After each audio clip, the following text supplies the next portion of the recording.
Hi friends, welcome to origin fertility and IVF. I am doctor Rashmi Sharma. आज हम लोग बात करेंगे यूनिकॉर्नुएट यूट्रस या आधी बच्चेदानी के बारे में। रिसेंटली मेरे पास 2-3 पेशेंट आए विद इन 2-3 मंथ्स, जिसमें उनके नॉर्मल पीरियड्स आ रहे थे, उनका सब कुछ ठीक था, उनकी बढ़िया से शादी हुई।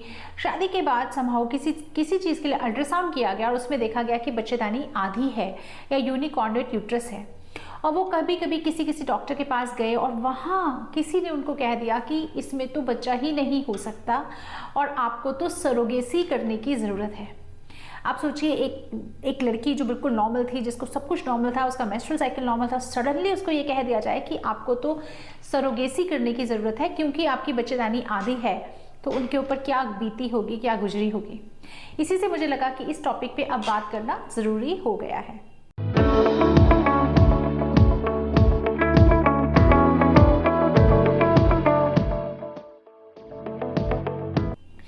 यूनिकॉर्नुएट यूट्रस कैसे बनता है, क्या होता है, इसको समझने से पहले हमें ये समझना होगा कि एक लड़की के शरीर में जो बच्चेदानी होती है, जो यूट्रस होता है, वो डेवलप कैसे होता है। ठीक है, सो इसको आप ऐसे समझिए कि जब एक लड़की माँ के पेट में पल रही है तो दोनों तरफ पेट में 2 डक्ट होती हैं, 2 नलियाँ होती हैं, जिन्हें मेडिकल लैंग्वेज में कहा जाता है मुलेरियन डक्ट्स। और वो मुलेरियन डक्ट्स दोनों, एक इधर से आ रही है, एक इधर से आ रही है, और दोनों मुलेरियन डक्ट्स बीच में आके मिल जाती हैं। ये ऐसे मिलके एक पूरी बच्चेदानी बना देती हैं। और एक तरफ की जो डक्ट है वो एक तरफ की नली, और दूसरी तरफ की जो डक्ट है वो दूसरी तरफ की नली, जिसे हम फैलोपियन ट्यूब कहते हैं, वो बन जाती है। और बीच वाले डक्ट्स दोनों मिलके एक बच्चेदानी को बना देती हैं। ऐसे एक नॉर्मल गर्भाशय या नॉर्मल यूट्रस किसी बच्चे के शरीर में बनता है। अब अज्यूम कीजिए कि किसी वजह से, किसी भी विकार की वजह से या किसी भी हार्मोनल डिस्टर्बेंस की वजह से एक तरफ की मुलेरियन डक्ट डेवलप नहीं हो पाई, बन ही नहीं पाई।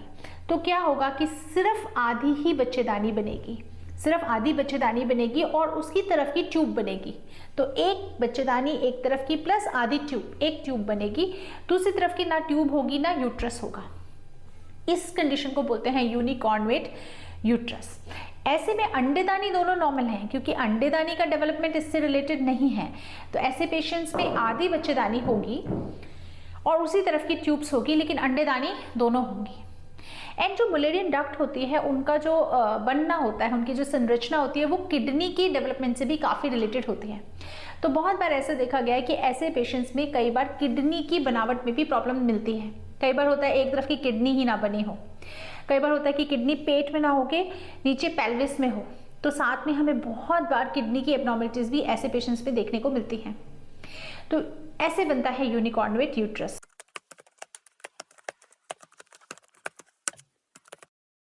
क्या लक्षण होते हैं यूनिकॉर्नुएट यूट्रस के? तो कोई भी लक्षण नहीं होते। जब तक आप अल्ट्रासाउंड नहीं कराओगे, आपको पता भी नहीं चलेगा कि आपकी आधी बच्चेदानी है। नॉर्मल पीरियड्स आते रहेंगे, क्योंकि ओवरीज नॉर्मल हैं, यूट्रस तो है ही, आधा तो है ही, उससे नॉर्मल पीरियड आपको आता रहेगा। तो बहुत बार यूनिकॉर्नुएट यूट्रस सिर्फ अल्ट्रासाउंड पे डायग्नोज होता है। बाकी कभी कभी डायग्नोज होता है, जैसे कोई प्रेग्नेंट हो गया, लेकिन वो अबॉर्शन 3-4 महीने पे ही हो गया, क्योंकि वो बच्चेदानी आधी है तो नेचुरली उसमें जगह कम है। तो बहुत बार ऐसा होगा कि उसमें अबॉर्शंस होंगे 3 महीने पे, 4 महीने पे, 5 महीने पे। जैसे जैसे प्रेगनेंसी नंबर बढ़ता जाता है, वैसे वैसे बच्चेदानी थोड़ी थोड़ी बड़ी होती चली जाती है। तो अगर हमें कोई पेशेंट ऐसी हिस्ट्री दे दिया है कि जी पहला अबॉर्शन मेरा 4 महीने पे हो गया, फिर दूसरा अबॉर्शन 5 महीने पे बच्चा निकल गया, तीसरा अबॉर्शन 6ठे महीने पे निकल गया, इसका मतलब वो धीरे धीरे बच्चेदानी में जगह पड़ रही है। और इस तरीके से कंसेक्यूटिव अबॉर्शंस यूनिकॉर्नुएट यूट्रस में हो सकते हैं।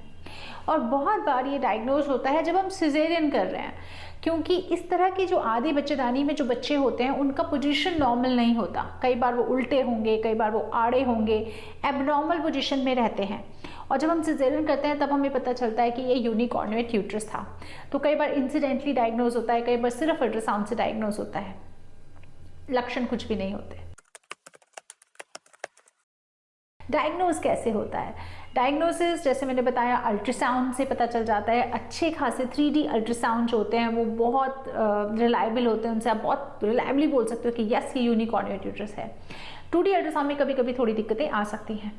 कभी कभी जब हम किसी का बच्चा नहीं ठहरा और हम HSG का टेस्ट कराते हैं, नलियों का टेस्ट कराते हैं, तो वो उसमें भी एक्सरे में आ जाता है कि ये तो भाई एक ही तरफ की ट्यूब है और एक ही तरफ की बच्चेदानी है। MRI कंफर्म करने के लिए कराया जा सकता है, ठीक है। इसके अलावा जब हम कभी हिस्ट्रोस्कोपी करते हैं और बच्चेदानी में दूरबीन डालते हैं तो एक ट्यूबुलर सी कैविटी दिखती है, बहुत कम जगह वाली कैविटी दिखती है और सिर्फ एक ही तरफ की ट्यूब की छेद दिखती है। उससे भी डायग्नोज होता है कि ये यूनिकॉर्नेट यूट्रस है। तो ultrasound, MRI, HSG, hysteroscopy can confirm that yes it is unicornuate uterus. तो यस, बच्चेदानी में बच्चा पैदा हो सकता है, उसमें सरोगेसी की बिल्कुल कोई भी आवश्यकता नहीं है। एंड बहुत बार ऐसी बच्चेदानी में अपने आप ही बच्चा पैदा होगा, क्योंकि ट्यूब है, अंडेदानी है, आधी बच्चेदानी है, फंक्शन सब नॉर्मल चल रहे हैं, राइट। हाँ, ये जरूर है कि 12 में से 6 महीने ही मिलेंगे आपको प्रेगनेंसी होने के लिए, क्योंकि नॉर्मली अंडा कभी इस ओवरी से बनता है, कभी इस ओवरी से बनता है ना, ऑल्टरनेट कई बार बनता है। तो एक तरफ की नली नहीं है, तो उस तरफ की अगर नली ही नहीं और अंडेदानी में अंडा बन भी रहा है तो नॉर्मली उस तरफ से बच्चा नहीं ठहरेगा। तो थोड़ा सा टाइमिंग कम हो जाता है, बट फिर भी बच्चे ठहर सकते हैं और नॉर्मल तरीके से बच्चे ठहर सकते हैं, राइट। प्रॉब्लम्स आती हैं क्योंकि बच्चेदानी में जगह कम है, जैसे मैंने बताया आधी बच्चेदानी है, तो और हमारे जो इंसान की बच्चेदानी है वो नॉर्मली पूरी बच्चेदानी एक बच्चे के लिए बनी है, राइट। तो अगर आधी ही रह गई तो उसमें वो इतना बड़ा बच्चा पलना कभी कभी मुश्किल होता है और यूट्रस उसको जल्दी से निकाल देता है। इसलिए ऐसे केसेस में बहुत बार मिड ट्राइमेस्टर अबॉर्शंस होते हैं, लाइक अबॉर्शन 3 महीने पे, 4 महीने पे, 5 महीने पे, सक्सेसिवली बढ़ती हुई एज में, बढ़ते हुए जेस्टेशन पे अबॉर्शंस होते हैं। और कभी कभी एबनॉर्मल पोजीशंस होती हैं, उल्टा बच्चा है, आड़ा बच्चा है, उस ये सब भी सिम्टम्स यूनिकॉर्नेट यूट्रस में होते हैं। ट्रीट क्या करना है? अगर आप प्रेग्नेंट हो ही गए हैं, नेचुरल तरीके से प्रेग्नेंट होके आ गए हैं, तो ऐसे केसेस में प्रीमेच्योर लेबर को बचाने के लिए या अबॉर्शन को बचाने के लिए बहुत बार बच्चेदानी के मुंह पे एक टाँका लगाया जाता है, जिसे हम मैकडोनल्ड स्टिच कहते हैं। तो आपको उस टाँके की आवश्यकता हो सकती है, राइट। और अगर आपकी प्रेगनेंसी नहीं ठहर रही है तो जैसे एक हम नॉर्मल बच्चेदानी वाले पेशेंट्स का इलाज करते हैं, एग्जैक्टली उसी तरीके से आपका ट्रीटमेंट होना है। हो सकता है हम आपको एग बनने की दवाई दें, हो सकता है हमें IUI करना पड़े, अगर आपकी नली बंद है तो हो सकता है हमें IVF करना पड़े। अगर आपकी नौबत IVF की आ जाती है तो हमें जो ध्यान रखना है वो ध्यान रखना है कि भाई इस बच्चेदानी में हमें सिर्फ एक ही बच्चा डालना है। Single embryo transfer should be the norm. Elective single embryo transfer हमें करना चाहिए इस बच्चेदानी में, क्योंकि ये बच्चेदानी एक बच्चा ही मुश्किल से संभाल पाएगी, 2 बच्चे संभालने की तो इसमें बहुत ही मुश्किल हो जाएगा। तो ये ध्यान हमें IVF में रखना पड़ता है।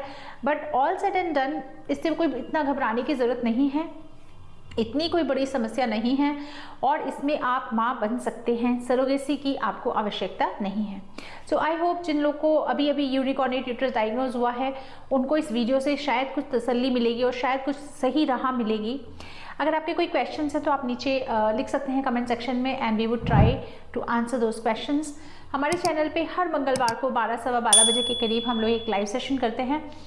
आप उस लाइव सेशन में भी अपने क्वेश्चंस टाइप करके पूछ सकते हैं, and we would be very happy to answer those questions. Thank you.